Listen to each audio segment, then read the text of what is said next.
ಈ ನಡುವೆ ಮೂರನೇ ಬಾರಿಯೂ ಕೂಡ ಚಕ್ರವ್ಯೂಹ ಭೇದಿಸೋದಕ್ಕೆ ವಿಫಲರಾಗಿದ್ದಾರೆ ನಿಖಿಲ್ ಕುಮಾರಸ್ವಾಮಿ.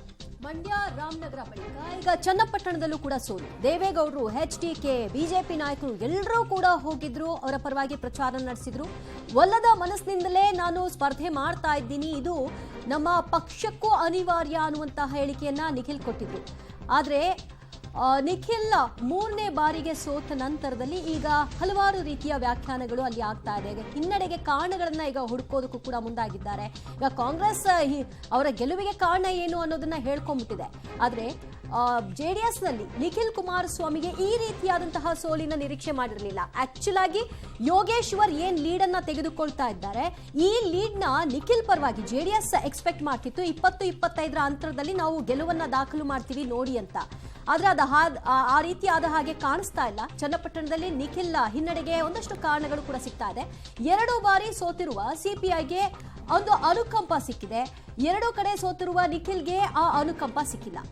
ಇಬ್ರು ಕೂಡ 2 ಕಡೆಯಲ್ಲಿ 2 ಬಾರಿ ಸೋತಿದ್ದಾರೆ. ಹಾಗೆ ನೋಡಕ್ ಹೋದ್ರೆ ಅನುಕಂಪ ಯಾರ ಪರವಾಗಿ ಅಂದ್ರೆ ಅವರು ಸ್ಥಳೀಯರು ಅನ್ನೋ ಕಾರಣಕ್ಕೆ ಯೋಗೇಶ್ವರ್ ಪರವಾಗಿ ನಿಂತಿದ್ದಾರಾ? ನಿರೀಕ್ಷಿತ ಮಟ್ಟದಲ್ಲಿ ನಿಖಿಲ್ ಕೈ ಹಿಡಿದಿಲ್ಲ ಅಲ್ಲಿನ ಮತದಾರರು.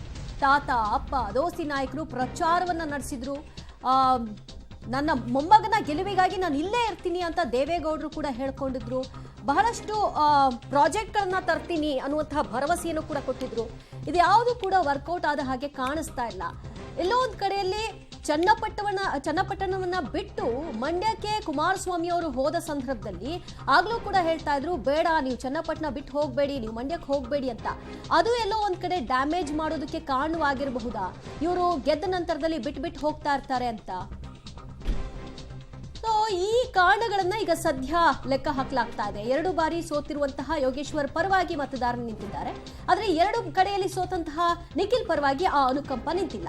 ಫಲಿತಾಂಶದ ವಿಚಾರಕ್ಕೆ ಸಂಬಂಧಪಟ್ಟ ಹಾಗೆ ನಿರೀಕ್ಷಿತ ಮಟ್ಟದಲ್ಲಿ ನಿಖಿಲ್ ಕೈ ಹಿಡಿದಿಲ್ಲ. ಒಕ್ಕಲಿಗ ಮತದಾರರು ಮತ್ತು ಇತರೆ ಮತಗಳು ನಮ್ಮ ಪರವಾಗಿ ನಿಲ್ಲುತ್ತೆ ಅಂತ ಏನು ಎಕ್ಸ್ಪೆಕ್ಟ್ ಮಾಡಿತ್ತು JDS.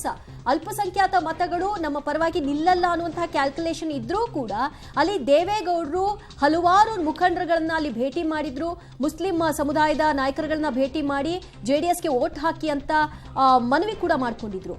ಆದರೆ ಇದ್ಯಾವ ಮನವಿಗೂ ಕೂಡ ಜನ ಆ ಭಾಗದ ಅಲ್ಪಸಂಖ್ಯಾತ ಮತಗಳು ಸೊಪ್ಪು ಹಾಕಿರೋ ಹಾಗೆ ಕಾಣಿಸ್ತಾ ಇಲ್ಲ. ತಾತ, ಅಪ್ಪ, ದೋಸ್ತಿ ನಾಯಕರು ಯಾರು ಪ್ರಚಾರ ನಡೆಸಿದ್ರು ಕೂಡ ಚನ್ನಪಟ್ಟಣದಲ್ಲಿ ಪಲ್ಲಕ್ಕಿ ಹೊರೋರು ಈ ಸ್ಟೇಟ್ಮೆಂಟ್ ಅನ್ನ DK ಶಿವಕುಮಾರ್, DK ಸುರೇಶ್ ಎಲ್ಲರೂ ಕೂಡ ಮಾತನಾಡಿದ್ರು.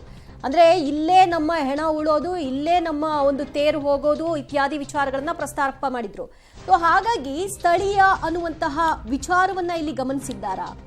ಭಗೀರಥ ಅಂತ ಪದೇ ಹೇಳ್ಕೊಳ್ತಾರೆ. ಆದರೆ ಭಗೀರಥ ಅಂತ ಹೇಳ್ಕೊಳ್ಳೋದಕ್ಕೆ ಅವರು ನೇರ ಕಾರಣ ಅಲ್ಲ, ಅದಕ್ಕೆ BJP ಕೆಲಸ ಮಾಡಿದೆ, JDS ಕೆಲಸ ಮಾಡಿದೆ ಅಂತ JDS ನಾಯಕರುಗಳು, BJP ನಾಯಕರುಗಳು ಪ್ರಚಾರ ಸಂದರ್ಭದಲ್ಲಿ ಹೇಳಿದ್ರು.